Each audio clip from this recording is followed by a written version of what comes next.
Issues, a podcast where we do in-depth discussions on a single comic book. I'm your host, Jonah Gregory, but for legal reasons in the States, I am now known as Joe Noah Gregory.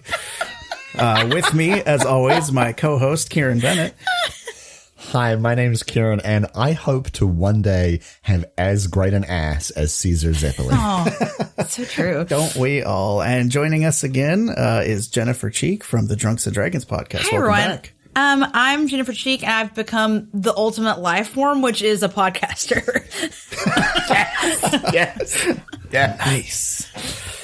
So if you hadn't guessed, we are covering the second part of JoJo's Bizarre Adventure, Part 2, Battle Tendency, which I know might sound redundant, but this is, we're covering volumes 3 and 4 today if you're playing along at home. So last time on JoJo's Bizarre Adventure, we met Joseph Joestar, grandson of Jonathan Joestar, who's a much more interesting character. Handsome rapscallion. Yes. What a lad. Isn't it also fun to remember that he's British? Like, I forget about that constantly. I always forget. Yeah. Yeah. He's part Sherlock Holmes. He's part street urchin somehow, even though he's a millionaire. Yeah. He's definitely, yeah. He took the urchin background for sure. Yeah. He gentrified being a street urchin, I guess. The worst. And yeah, so he was fighting, if you have not read part 1 or missed the last episode, basically if you just don't even want to listen to part 1, then for 1, you just broke my heart. And for 2, JoJo's Bizarre Adventure starts being about vampires. Yeah, that goes away eventually, but in these early parts, it's all about the vampires. And by that, we mean the guys who created vampires, who are known as the Pillar Men. Who are like eternal, sexy them. beings. Right. Who, even though they are quote unquote killed by the sunlight, actually just turn into stone and can then just turn back to normal if they absorb more blood or whatever. So they actually have to keep the body of one of them that was defeated in the first volume under constant UV light. Oh, yeah. Or else it will just reform. Yeah. So humanity is not in a good way if these guys get out. Thankfully, there's these guys with Haman energy, which I always call Haman energy because... You might be right. You know, now I'm not sure. No, it's fine. I have a history of pronouncing things very wrong. I mean, I'm the guy who as a kid thought Magneto was Magneto, so I don't know what to tell you. I thought that the Montagues was the Montags in Romeo and Juliet. That's fair. Yeah, until the cartoon of X-Men came out in the 90s and they were like Magneto, and I'm like, God, that sounds so wrong. Why would you call him that? It's a magnet. Magneto. Like, come on. That's fair. I agree with you. Yeah, no, it's we should change it. Yeah, I think it's just funny to say ham because that just means ham. It's Spanish, and I like it. Oh, yeah. That's, I do. I think I'm Serrano. on board. Yeah. So getting into volume 3 now, where JoJo and his boyfriend Caesar Zeppelin have just finished their training, and as they were finishing their training, kissing. Quote unquote, he made a bet with the Pillar Men, like basically, hey, if you give me a month to train, I will be able to defeat you guys. I'll kick your ass. And just to make sure he didn't run away, because that is his go-to if he's outnumbered, they put these rings in him that will kill him. So they gave him these, what were they called? Something wedding rings. The wedding, right? it was I don't even know. It's like wedding ring something of death. Weddings I don't even know. Wedding ring of death. Yeah. That's what they were called. Around his heart, and then there's one in his windpipe. Right. So the antidote is in one of the Pillar Men's lip ring and the other one's nose ring. Like, listen, you need to suck my lip ring and also my nose ring. Oh my! Like it's just like thinking about it. It's like you need to suck the liquid out of my nose ring so that you can take off the ring that I put inside your body, which is basically autoerotic asphyxiating you right now, and will kill you should you not like do manly sweaty battle with that me. Is like definitely a kink. Like, that's a kink. Yeah, it's this is just Iraqi being like one of his many kinks. How do I make money out of my kinks? It's like, I respect the hustle. He's done it. I was going to say very successfully. Yeah. Yeah. So this volume starts with JoJo having defeated, he thinks, AC/DC, But in volume 3, it starts out with us learning that AC/DC's actually survived. There's a hilarious panel at the end of the last volume where JoJo is literally whistling and walking away, but has this giant parasitic brain thing attached to his back. Like, really it's so very funny big. looking. I forgot about that. I forgot how enormous. Like, it takes up. Like, if anyone even kind of saw him, even from like 100 yards away, they'd be like, "Hey, guy, you got some weird thing on your back." Yeah. Luckily, they're on that's a really fucked up backpack. Luckily, they're on this island, so there's like nobody around. Yeah.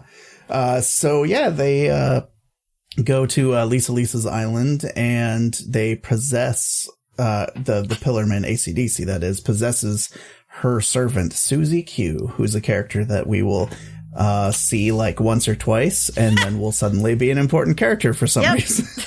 Because that's what JoJo likes to do with its female characters. So the Pillarman send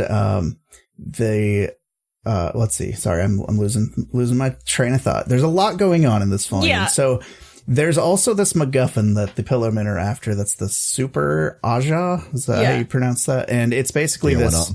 Yeah, sure. And it's basically this red gem, like, that is somehow related to the whole vampire and Hamon energy. It allows them to be out in the sun. Yeah. So there's like, they can't let it fall into their hands. So basically they send that through the mail to their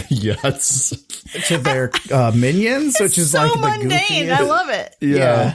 It's like, how did he get rid of the Super Aja? He mailed it to a place. And we don't know what the address was. Yeah. Oh no, I can't do anything about it. So with Susie Q being basically used as a hostage by AC/DC, Joseph and Caesar put their differences aside. They finally like trained together. They're cool with each other. They're secretly making out when they're not on screen. Absolutely, 100%. Team up to defeat AC/DC. Lisa Lisa uses a hypnosis technique on Susie Q and learns that the stone is currently on a train that's headed to Switzerland. So JoJo, Caesar, Lisa, and Messina drive off. Oh, yeah, he didn't die. It was just Loggins that died. Yeah, so I forgot to mention, she had two servants, Messina and Loggins was unceremoniously destroyed. She's down a manservant now. Right. If you're listening to this podcast, and you've gotten to this point, you are legally obligated to pour one out for my boy Loggins. You have to right now. He was taken from us too soon. R.I.P. Loggins. You're my favorite character. Flew way too close to the danger zone. Right. So our group of heroes has to drive off to try and catch up with this package, the MacGuffin that was put into the mail, the normal mail, by ancient Pillarmen before it can reach its destination. Right. They've been asleep for 2,500 years. Hey, they do learn how to speak German. I guess it would have been German in like a few minutes of observing the German army. So fair enough. Specifically the Nazis. Let's German. Yes. The Italian postal system. Very different concepts. True. Just saying. They are incredibly intelligent, which is a great way to not have to explain why they can suddenly speak the same language. Like, well, they're just really smart. Yeah. That's it. Yeah. Yeah. It kind of reminds me of, did you guys ever read the original Tarzan novel? Because there's some weird stuff in that, like he's abandoned, or not abandoned, his parents are shipwrecked when he's a baby, right?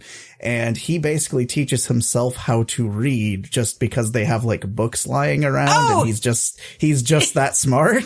It's like, that's not how that works. That's not how reading works. Yeah. Mate. Sorry, man. So that just reminded me of that because I guess I'm just that big of a nerd that I'm just like, remember in Tarzan, guys? Remember the original Tarzan novel? So yeah, they go off on their grand adventure to stop the Pillarmen. They get to the Swiss border and they find that the train has been stopped by customs and the Nazis are back. They were in volume 1 back. And they are trying to also get the package. They love occult shit. They're like, give me all your magics. Yeah, if you like the fact that in the Indiana Jones movies, the Nazis like occult stuff, well, let me tell you, they love it in this too. But it turns out that the leader of this group of Nazis is actually Stroheim, who's the guy that we met in the first part of the story. And even though he was blown up into tiny pieces, he's back in cyborg form. His reveal is so good. It's so amazing. Because that means that this universe, well, I guess a lot of weird things exist in this universe, but like robo-parts exist in this universe. Like, yeah, not just for Stroheim. And let me remind you, this is 1938. Yeah. Yeah. Like, come on, okay. Cyborgs? Sure. That's a different level we're talking about. Magic beings that are immortal that created vampires, that's fine, but robots, come on, guys. That's fucked Bridge up. too far. Yeah. Yeah. And it's not like he just has like a strong hand. No. Well. He has like eye, head, leg, torso, like he has like a machine gun and stuff. Yeah, he's full on cyborg from DC at this point, except a Nazi. Oh yeah. Except for a bad guy. Yeah. He's just like Cyborg, except he's a Nazi and also German, and actually he's nothing like Cyborg. He's a cyborg. He's kind of like him. Anyway, so everyone's after this amazing gem because that's the MacGuffin of this story arc. Cars, which is the other, like basically the next in line of the Pillarmen. He's the daddy. He's the daddy Pillarman. Oh, is he? Yeah, he's the big boss, isn't he? I always get them confused because Cars is the big boss. He's the big daddy. Speaking of the daddy of the Pillarmen, I think this is a really important question, and I think if we didn't cover it, we'd probably get a lot of hate. Out of the three Pillarmen, maybe four if you want to include Santana. Who's the hottest Pillarman? Cars, no question, done. Yeah, agreed. Yep. No, just want to make sure we're all on the same page. Case dismissed. It's Cars. Yes. Yeah. Wham was pretty hot. I don't find AC/DC hot. I don't like his nose ring situation. I'm not a fan. Yeah, I'd agree. And Wamu, which we all know is just Wham. Come on, guys. Yeah. Wamu.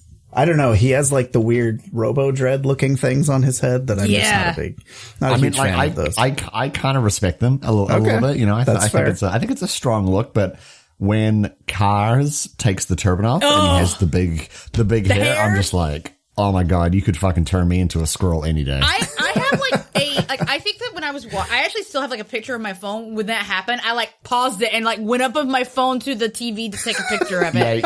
Yeah. One of the oldest pictures on my phone is of we'll get to this a little bit later, but when the squirrel goes into Stroheim's body, and I was just like, I do not understand. Oh, what a classic! That's a little tease for you listeners. We'll get to that later. Yeah.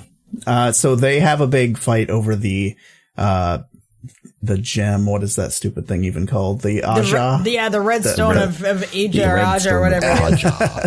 And they're fighting. They team up with the Nazis. Not the best look, but they're trying to save the world. So I guess.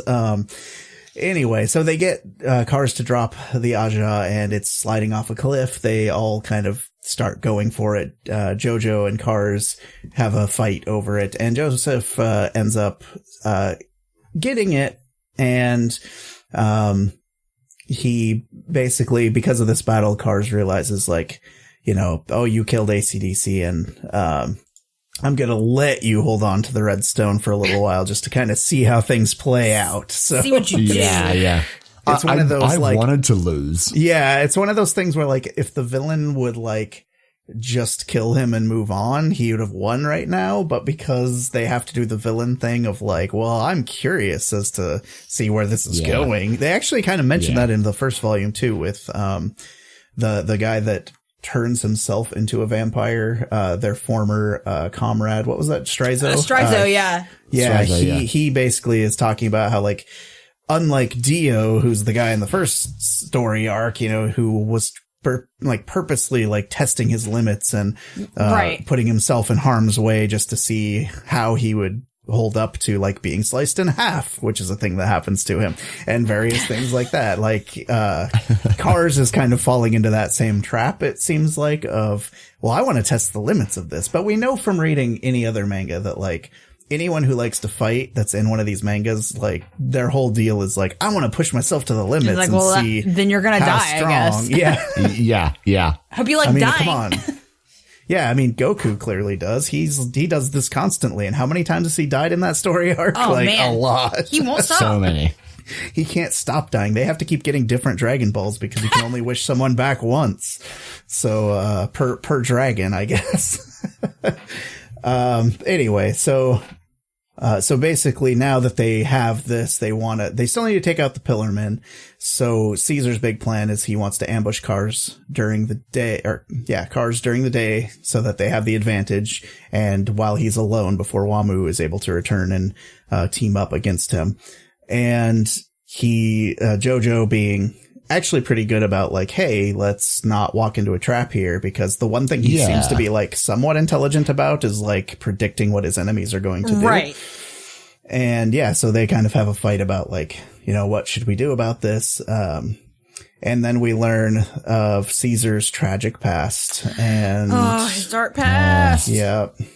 He, basically his dad, Mario, because he's Italian, died from being absorbed by one of the Pillarmen. And it's actually an interesting look at like other characters dealing with these like kind of unknowable weird ass creatures that he's come up with in this story. Yeah.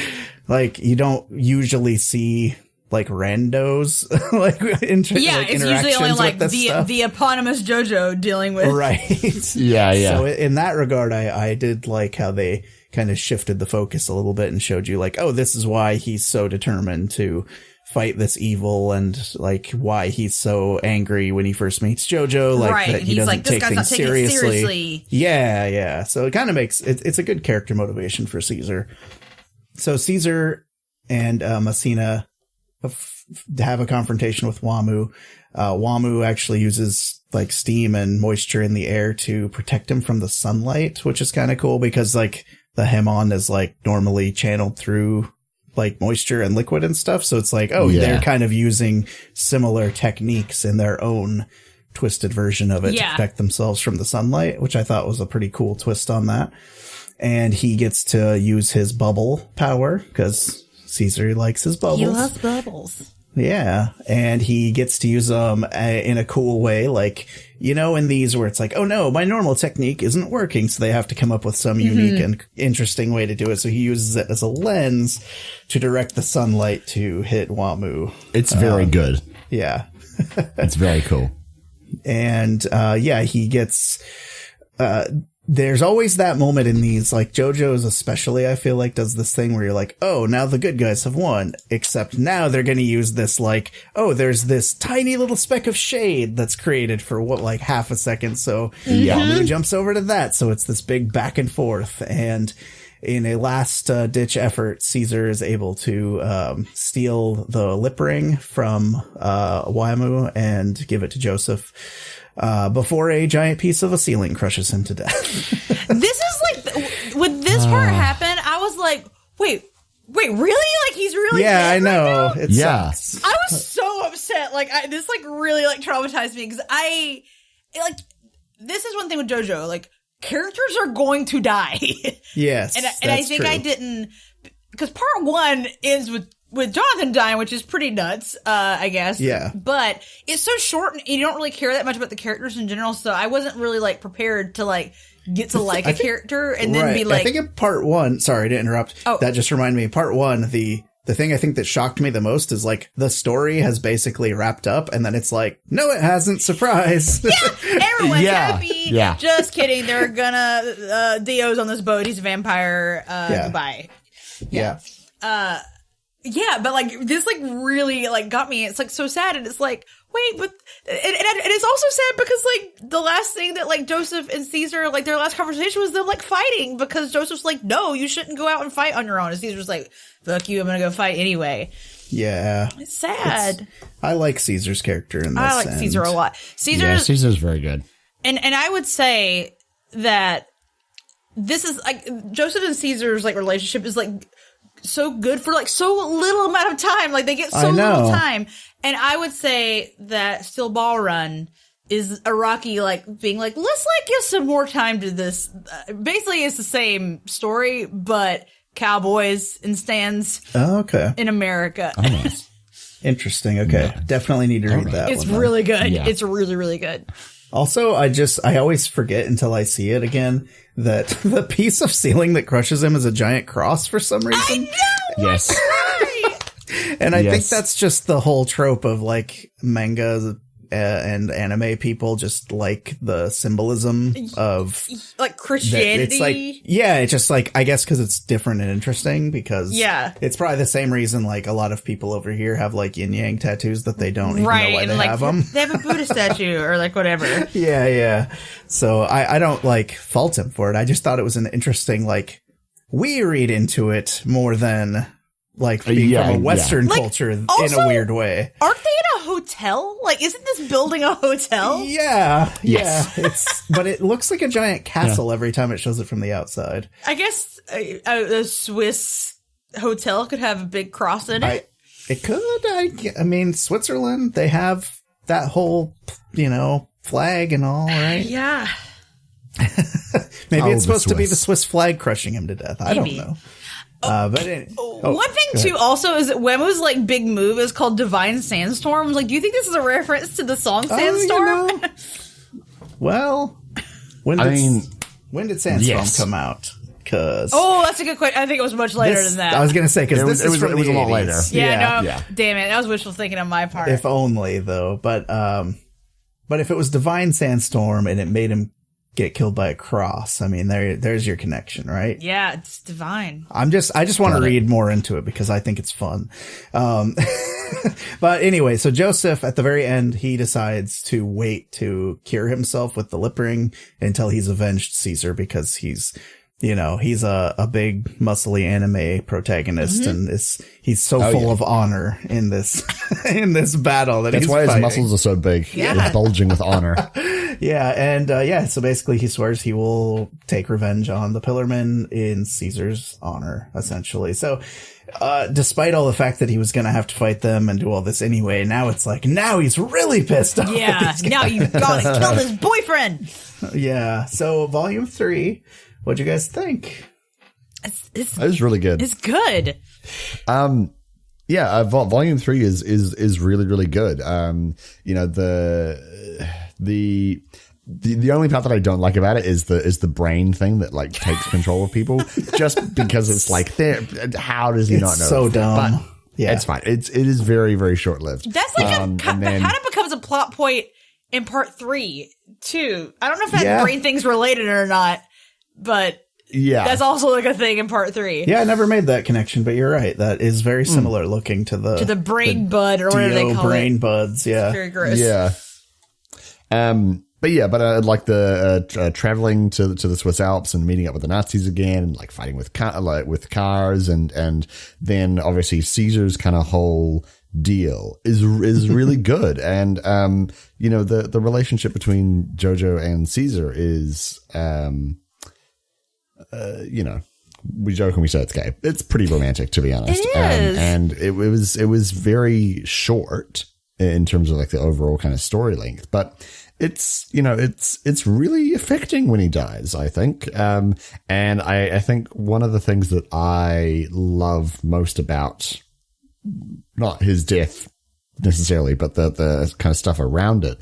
And one of the things that I love the most about JoJo's in general is that when JoJo finds out that he is dead, he isn't stoic about it. He isn't like, I guess I've just got to avenge him then. And he kind of like, steels himself. Like he weeps and cries and screams and thrashes and wails about it. Like he's viscerally very, very upset. And so, it makes that so much more emotional and so much more powerful. And it it raises the stakes yet again, because, we're not being told that this is important to him, and we're not being told, that now things are getting real. You can see that this is now really real for him. And it's one of the things that I like the most about JoJo's is that the male characters are not afraid to be very, very emotional and be like very, I don't want to say extra because that kind of makes it sound a bit bad, but they're not afraid to have large emotions and be very expressive and yeah. I think this is a thing, like, I want someone, and maybe someone's done this, I want someone to write a paper on masculinity in JoJo, because I think it is so interesting, like, the way that it is treated in general, because it's it's almost like, so like you have Sailor Moon and like magical girls, and I always say like JoJo is like magical girls but big buff dudes. It 100% is, yes. 100%. It's just such a specific like aesthetic of masculinity, and it is very much like the JoJo like Joseph does. Like he has lots of emotions. He's not afraid to like cry or do anything. Like I don't know. I just think it's such an interesting like aspect of masculinity that you don't see a lot in like comics in general.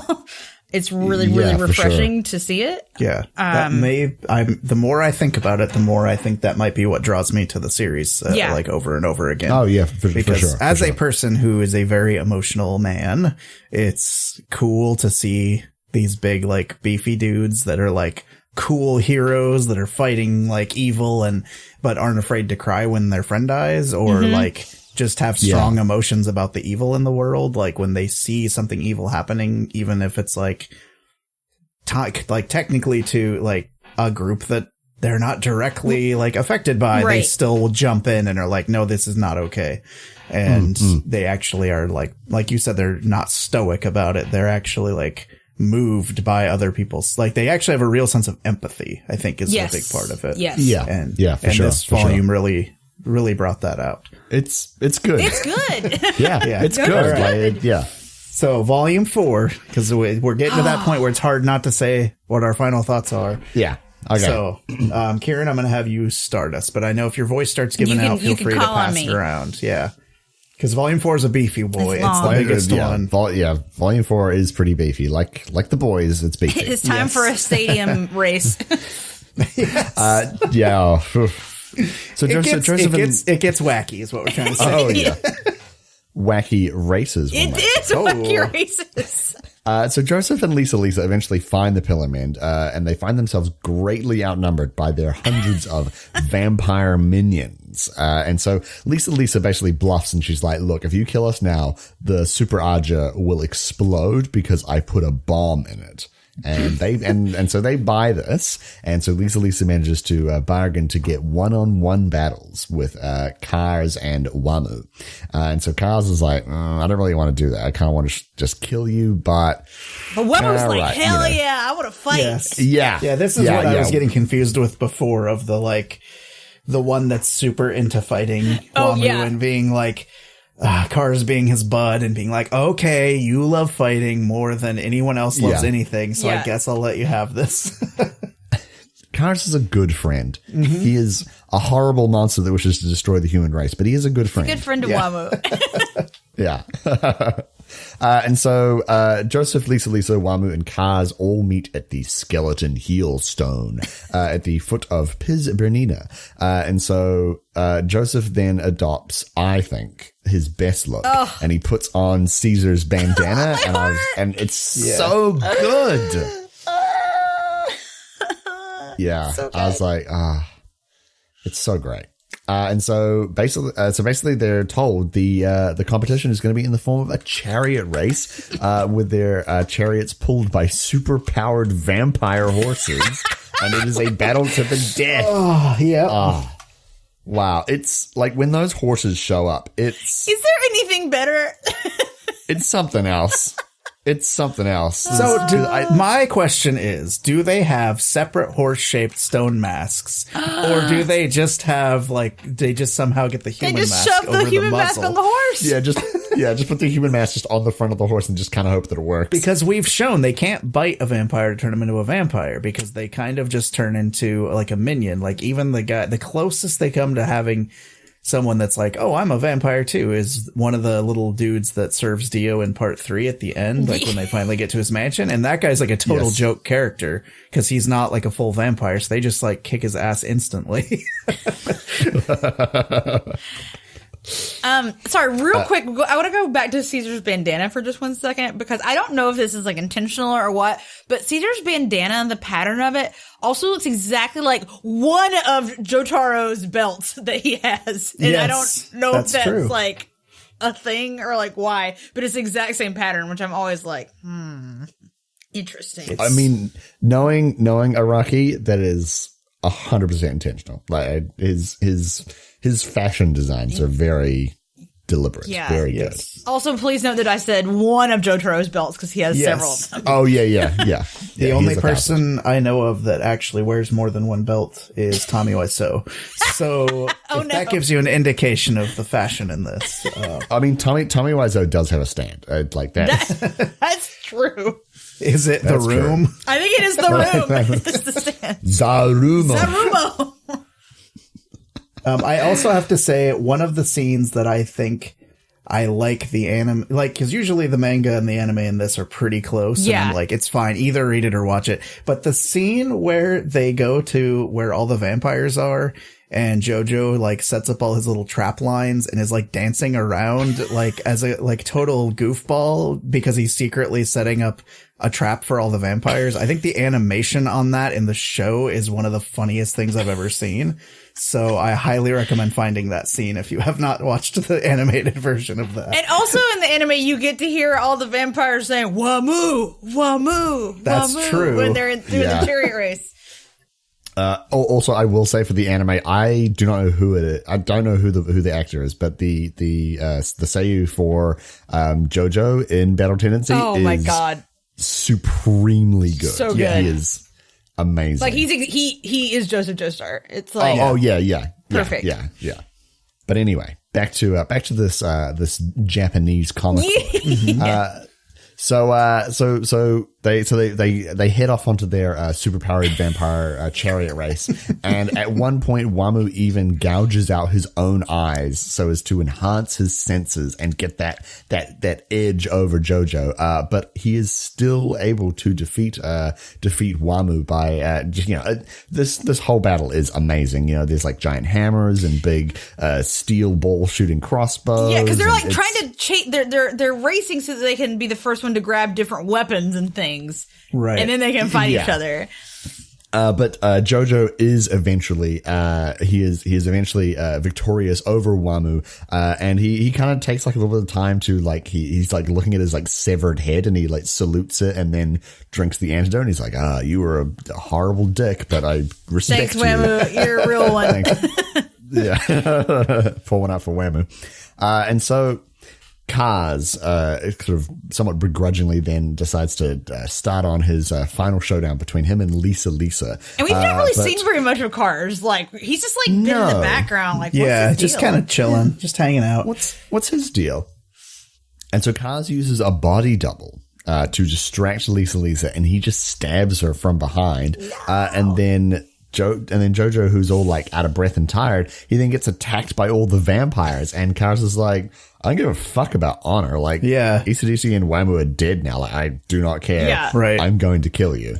Yeah, he's like, I only respected that because I like those guys. Yeah. Like, I don't care about any of this stuff. Like, he immediately stabs someone in the back instead of fighting them just to show, like, how little he gives a crap about the human race and about honoring battle and all that stuff. I love that. Like, because, like, I feel like you sometimes in these shonen, like, you have, like, rules for the way your battles go. And I love that Kaz just like, nah, I'm not doing that. Yeah, he's like, I might lose if I do this. Yeah. Yeah. And so it doesn't look good. But then Stroheim, the Nazis, Speedwagon, and the Speedwagon Foundation, they all show up. I think Smokey's there as well. Smokey's there too. For no reason, yes. Yeah, Smokey's also there. Oh, yes, let's put the child in harm's way. That's a brilliant idea, Speedwagon. And so they all start like blasting the vampires with their UV lights that are on their back, and Stroheim's very proud of it, and he's like, German engineering, and Speedwagon's like, Actually, it was the Speedwagon Foundation because we can do anything. Right. And so Joseph then confronts Cars, and Cars basically, like, he strings Lisa up on a rope and swings her around like a stone kind of column, and he's like, you got to catch her so that she doesn't fall on the spikes, and then I'm gonna kill you. And so they have like a bit of a stoush, and we revealed that we learn that Lisa is actually JoJo's mother. What? Yeah. Joseph doesn't know this still, right? No. Yeah, he doesn't know this. We were told that she died like his dad did. But it's not true. Circumstances. No, it's not. But Joseph manages to trick Cars, and he hits him with the hamon, making the Pillar Man just like fall all over the ground, and the Nazis will try and kill him while he's down with UV lights. But at the last moment, Cars dons the stone mask with the super Aja embedded in it, and he uses all that light from the Nazis, thanks Nazis, to become the ultimate sexy life form. Oh my god, this art is so good. It's so fantastic. Like it flowing hair. Yeah. Oh This is the point at which which if you thought this stuff was buck wild before, strap in. Because, they crank the horny up to 11, like really intensely right now. And the unpredictability that you had mentioned earlier is very ramped up in this fight as well. Yes. Oh my goodness, yes. I gotta be honest, Cars as the ultimate life form is so good. He is a sight to behold. Jennifer, do you mind if I pass on? Yeah, that's totally fine. I was just looking at pictures of Cars in his ultimate form on the internet. It's very sexy. So at first it seems like Cars is just like same old Cars. But turns out he now has the ability to transform into any life form, and he's immune to the sun. He makes his head turn into a squirrel. A squirrel. What the fuck? It's so fucking weird. And then the squirrel kills a bunch of Nazis. Yes.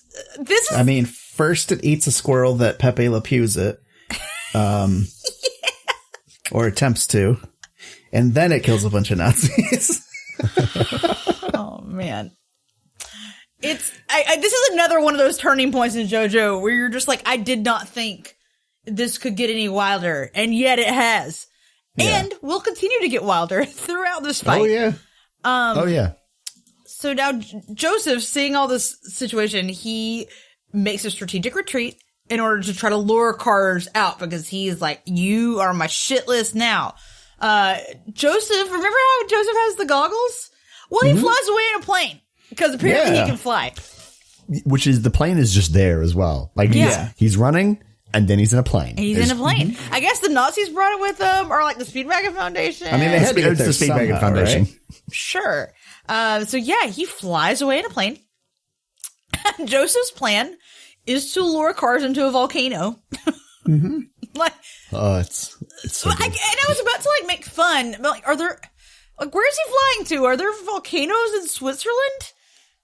I don't know. I would have to look that up. There's definitely volcanoes in Italy. So maybe did we mention that Cars turned his arms into giant like eagle wings so that he could fly after? We did not mention that, but we are now, because Cars can do that. Beautiful muscle man, and he's got wings. Mm-hmm. Yeah, I do like that. It's not in the anime, but it is in the manga. There's like a 2-page spread explanation where it's like, so Cars is now the ultimate life form. Here's what that means, and it's basically like he can do whatever the fuck he wants. It's literally like that scene in Parks and Rec where like he hands the things like, I can do whatever I want. Yeah. That's what happens here. Also, I do find it really funny that because earlier there's a point at which Joseph is like, I wonder if there's girl Pillar Man. I forgot about that. And then in this part that you were just talking about, Karen, there's a part that says sex unnecessary. Lesser beings have many children as risk of death is high Conversely, a perfect being does not need offspring or comrades. Only one can be at the top. So it's just like, no, the Pillarmen don't fuck. That's what they're trying to say. You're telling me these sexy men don't fuck? Whatever. I don't believe that. Yeah, that's a Rocky. That is a lie. Maybe they don't and need to, but they want to. Oh, they still do. They still do it. Yeah, so Joseph's trying to lure Cars into a volcano. Cars disables the plane. And then also we find out apparently Stroheim has been hiding inside the plane. Yeah. This whole time. And he disables the plane by shooting. He shoots feathers at the plane out of his wings, and then the feathers turn into piranhas. Yes. And start eating the plane. And JoJo. And JoJo, yes. Like, just the complete, like, unnecessary, like, nature of these things. Because you could think, like, oh, he shoots the feathers and they're like bullets. That's not enough. Yeah. They need to turn into piranhas. Yeah, because he's the ultimate being. He's incredibly strong. He could just fly up to the plane and, like, you know, punch it out of the sky. Punch it out of the sky or something. He can make his little feet, bird feet, and, like, grasp it. Yeah, but no. That's not enough. It's got to go. You got to go a step further. It must be eaten by piranhas, and that's how it has to be. Yeah. So Joseph and Stroheim together managed to lure Cars, and basically crashed a plane to send him into the lava from the volcano. Yes. That's it. They did it. He's dead. No problem. Yeah. Also, before that happens, I don't think we mentioned that the piranhas then explode into giant, like, Cthulhu tentacles that burst out of the plane, but that happens. Oh, okay. Just another little aspect. There's another layer to that ridiculous scene that I love.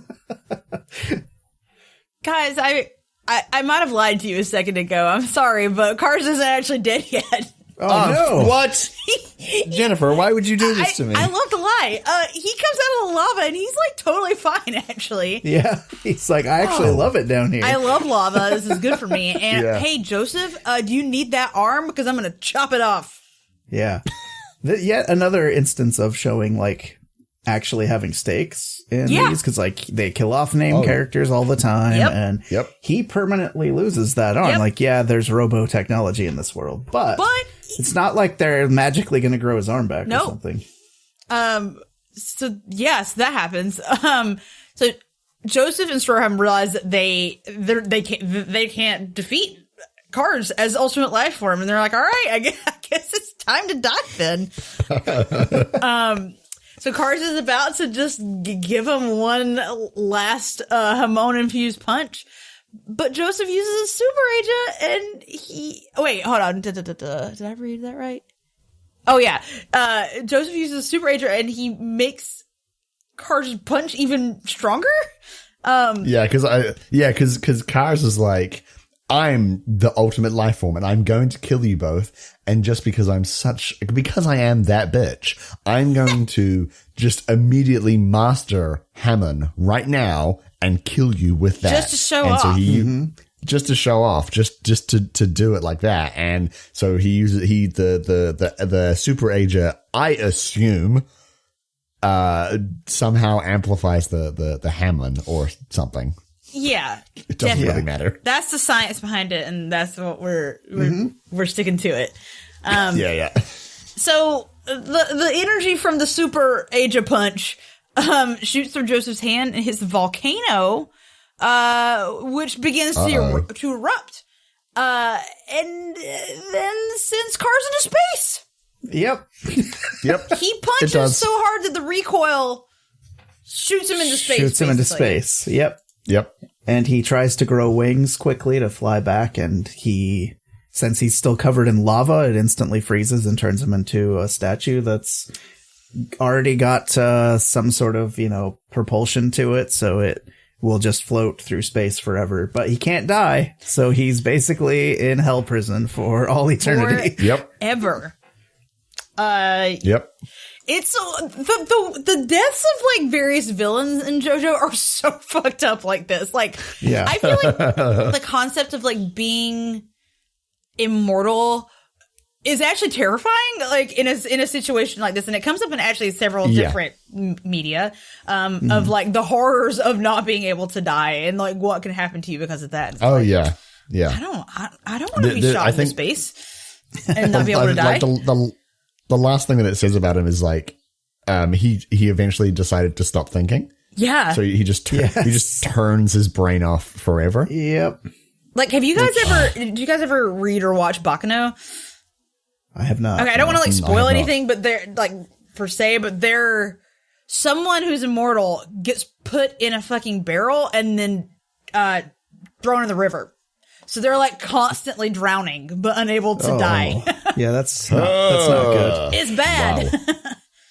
Like that's like the first time that I like experienced media that was like, ooh, immortality is very scary. No, thank you. Yeah, so guys, I guess that Joseph's dead and Cars is in space and Stroheim's dead and that's the end of the story. Just kidding, I lied again. I love being a liar. Why? So we flash forward and everyone's at the funeral of Joseph Joestar, the British rapscallion dumbass. Granny Arena's there, Lisa, Messina, Smokey, Speedwagon. Everyone's so sad. But guess who shows up to his own damn funeral? Tom Sawyer. It's Tom Sawyer. It's Joseph Joestar. And yeah, basically he's like, what the hell? I'm not dead. Why do you have my headstone here? And he explains that he fell down from the sky and landed in Italy and was helped by a local fisherman. And then he finds Susie Q. Remember Susie Q? One of Lisa Lisa's servants? Well, they're married now. Yes, and apparently she's also a dumbass and forgot to telegraph his family to let them know he was not only alive, but that they had gotten married. Yeah. So, oh my God. Everyone lives happily ever after. I mean, until part 3. Yeah. Joseph, buddy, you can't just get married to the first rebound person you start to date after your boyfriend dies. I know. This is not... And especially if you've literally rebounded from space onto the surface of the earth. It's just not a good practice to fall out of the sky into another country and just get married to somebody, you know? Let me tell you guys, I've been there. That was a mistake. Do not recommend. 0 out of 10. Wouldn't go there again.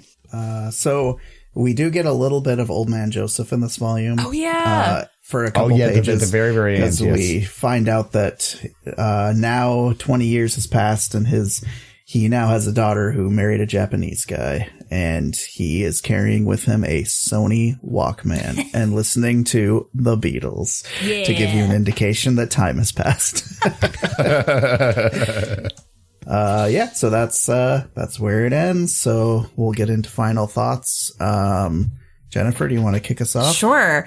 I loved it so much. Again, with the exception of the friendly Nazis. Mm-hmm. Yeah.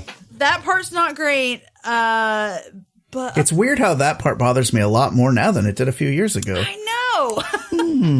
Oddly enough. Weird. No, I love JoJo so much. I so enjoyed like actually reading the manga. Like Araki just writes in such a delightful and unexpected way. Like I'm just constantly, all right, bear with me as I explain something. So I feel like Araki is to manga as Drill is to Twitter in that, like, the things that he writes. I'm listening. Just like twist and turn in so many different ways that you're like, I could never in 1,000 years have seen where you were going with this. And I love it. I love camp. I like absurdity, but I like it to have a lot of heart. And JoJo is like a perfect example of that. And this is Battle Tendency is where Araki starts to like really hit his stride and get that good vibe. So I'm a big fan.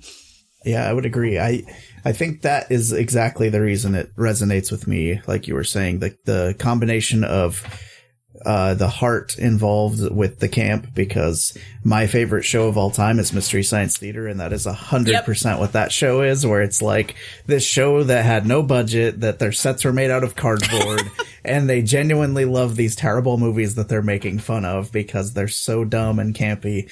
And it's like, yeah, it's kind of everything I love about media, I guess, in manga form. And I'd never really read anything like it when I started with the anime and then started collecting, because they started releasing these really nice hardcover retranslations like 2 years ago. Yeah, like not super long ago. Yeah, but they take forever to come out, which is okay because they're really nice quality. I think they just are wrapping up part 3. I don't know. I actually have not finished my reread with these volumes of part 3. So, yeah, it's one of my favorite series, like, of all time. And, I'm like hard pressed to find other action stuff that isn't like in some small way, like at least some influence has worked its way down into like all media, because it's been around forever. So like even people that may not think it's one of those like 6 degrees of separation things where so many things have been influenced by it at this point, where you come back to it and you're like, oh wow, this character is just like these weird things from JoJo's Bizarre Adventure, or like, even the naming conventions being like based on the rock music. There's like fighting games that have that same trope. Yeah, I feel like it definitely like opened my eye. Like once I watched JoJo, I'm like, I understand. It's like basically watching JoJo and watching Evangelion. I'm like, I understand where there's so many references come from now. Oh yeah. I know my friend was just telling me there was some newer show that he's like, yeah, it's crazy because that scene in Evangelion where they do like where they're trying to sync up and they're doing like the DTR. He's like, yeah, that's still parodied in like modern shows. Yeah, constantly. It's crazy. And then like Persona games, like the new ones they're basically stands. And I did hear, and I don't know if this is like apocryphal or if this is actually a thing, but I had heard Araki had said, and because I couldn't find like an actual quote or anything, but that it kind of started like almost as a satire of what was popular at the time, because one of the contemporaries that was hugely popular and had been running for a long time was Fist of the North Star. Oh yeah. And if you watch that or read that, which I do enjoy that one as well. But it's very different vibe. It's very different. It's much more trying to be serious. And it also, unlike this, is very formulaic, where it's like, it's more like an American show almost, where it's like, here's the setup, and know that he's going to power up because he has his own transformation sequence where his shirt explodes. And then you get to see like where all his like, scars are on his, that his, arch nemesis put on him. And, you definitely see that influence, but you can also see where like, okay, yes, with part 1, but part 2 is where he made it his own. And like, it's totally its own thing at this point. And honestly, I'm not a person that will ever tell you to skip any part, because even though part 1 isn't as good, it's really short. It's only 3 volumes, and there's only less than 12 episodes or somewhere in there. It's not very many if you watch it. I think it might even be 10. It's like really short. Yeah, it's really short. So it's worth watching just because it makes part 3 more impactful. Yes. I think. And you get to see the origin of a lot of memes also in that one. Yes, like how much Araki loves to murder dogs. Well, that is that is the one thing I always have to warn people about. There's definitely dog death in it. Murdering his dog. That part's rough. No pun intended. Oh, sorry. But you get to learn but it was me, Dio. Yeah, exactly. Dio. And you also get to be asked how many breads you've eaten. You get to know how many breads you've eaten in your life. Exactly. So yes, this is a high recommend for me. Just go in knowing, that it does have, the violent scenes do get incredibly violent. It's very gory. Yeah. But other than that, high recommend for me. Kieran? I mean, pretty much the same, sentiments for me. Action is great. The writing is fantastic. The world is really interesting. And just, I mean, like I said before, there's just an element, a flavor of complete unpredictability to everything that's going on in here that is so appealing and so fun, to read. I mean, when I read this, I'd already watched, I'd already watched the anime, and I still enjoyed reading it because it's, you know, it doesn't drag out. You know, there's a lot of interesting stuff happening in every chapter. And, you know, we did kind of talk about this earlier, but the art is super gorgeous. The art is really nice. Like, Araki is like just, you know, even if he wasn't a manga artist, he would still be a really fantastic artist anyway, I think, because he just has a lot of talent. It's like everyone's like very lush. Like, everyone's lips and the hair and their eyes. Like, it's just, it's a really distinct art style. Yeah. Nothing ever feels flat. Everything feels very alive, even though it's super exaggerated.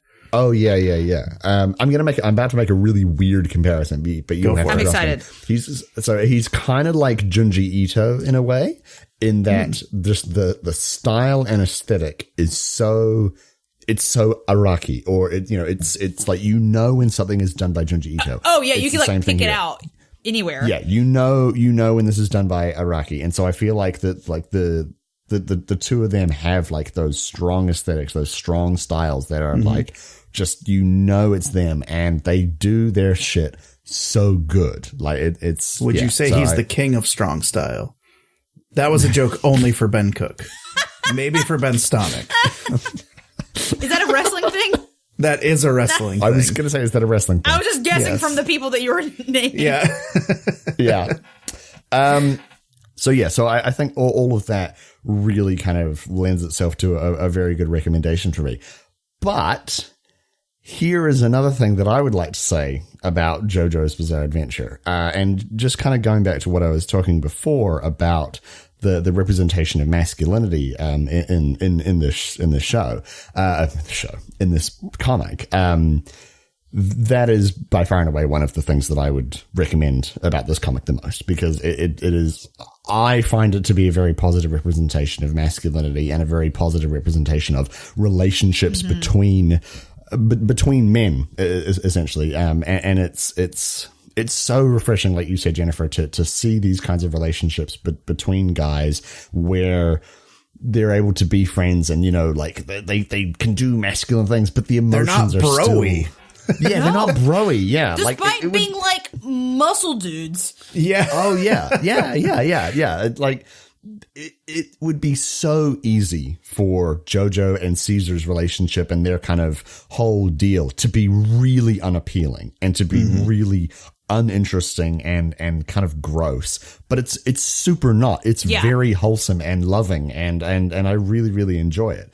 And here's a fun fact.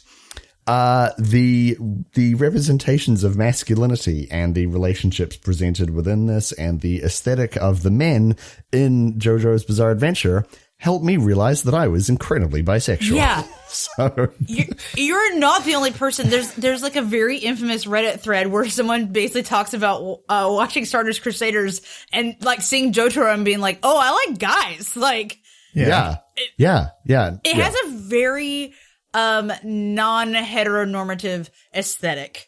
Like, yes, a lot of people who really like JoJo are like some flavor of queer, like, you know, non-cisgender, like something. Like, it's Araki he's got it. Like, it's that thing of like, the thing of like, oh, what's porn? I can tell when I see it. It's like, you can just see it. You can tell. Like, it's queer. JoJo's queer. Yeah. Like, it just is. Yeah.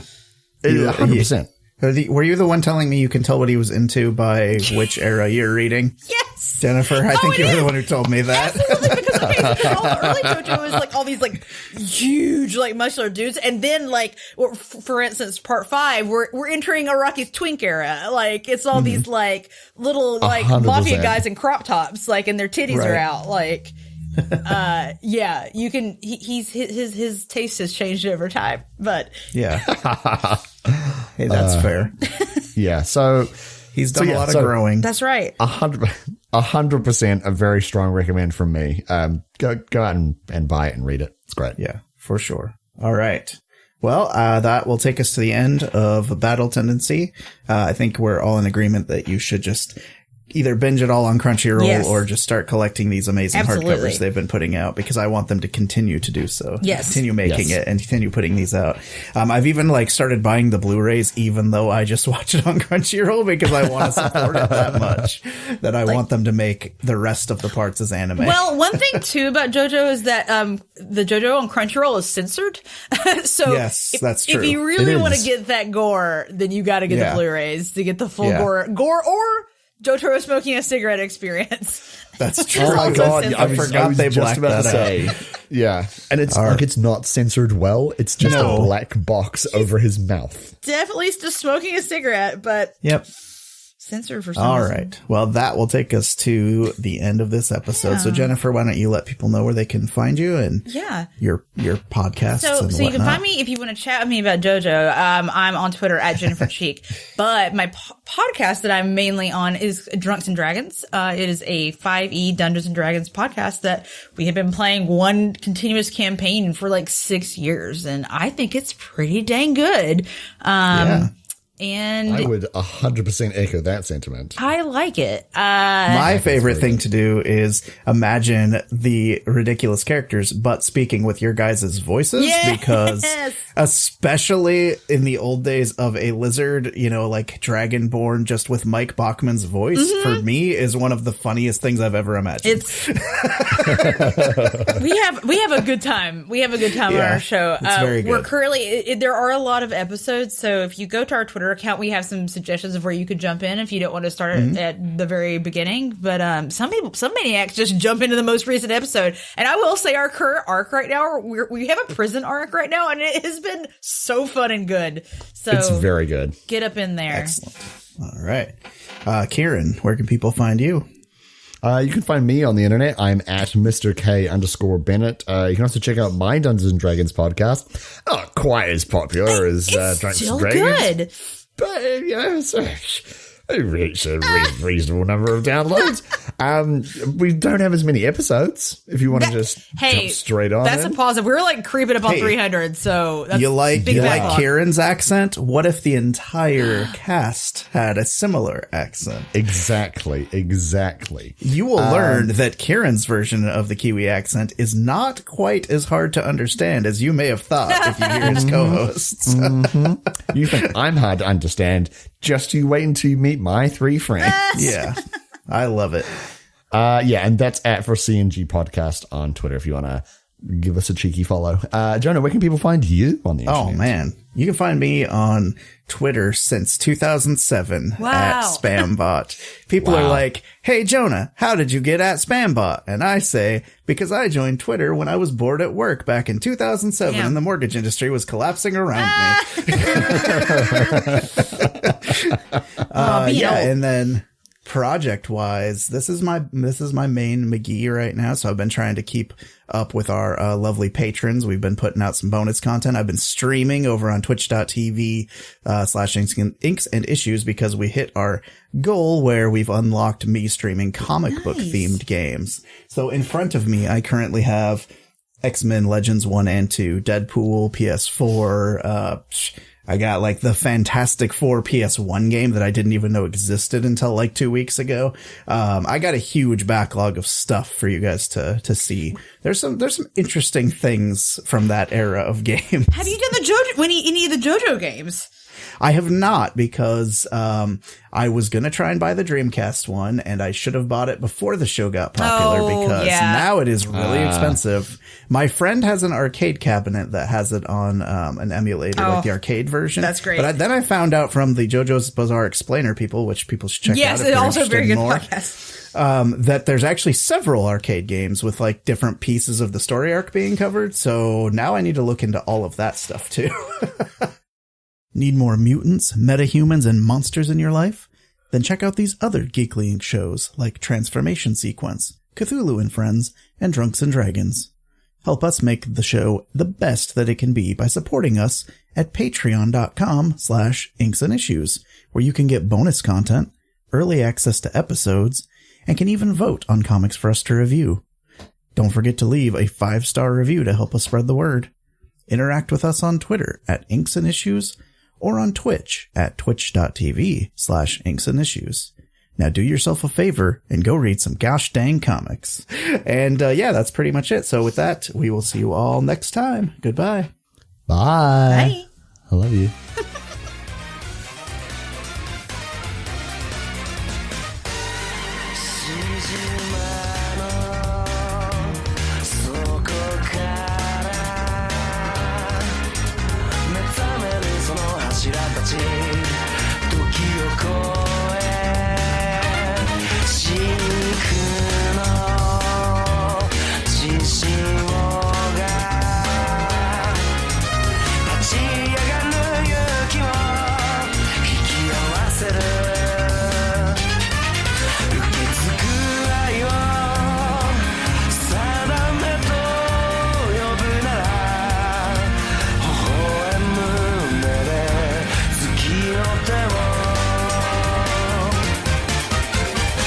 闇を欺いて切な音交わして刃すり抜け奴らの隙をつけ貫いた想いが未来を開く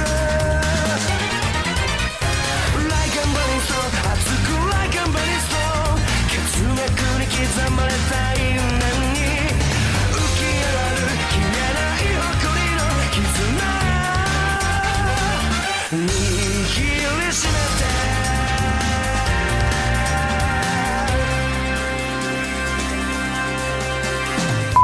I am also recording. I've been recording for like a minute. Oh no. Oh, That's okay. Oh shit. Fuck. We got like cucked in our own podcast. I'm ready.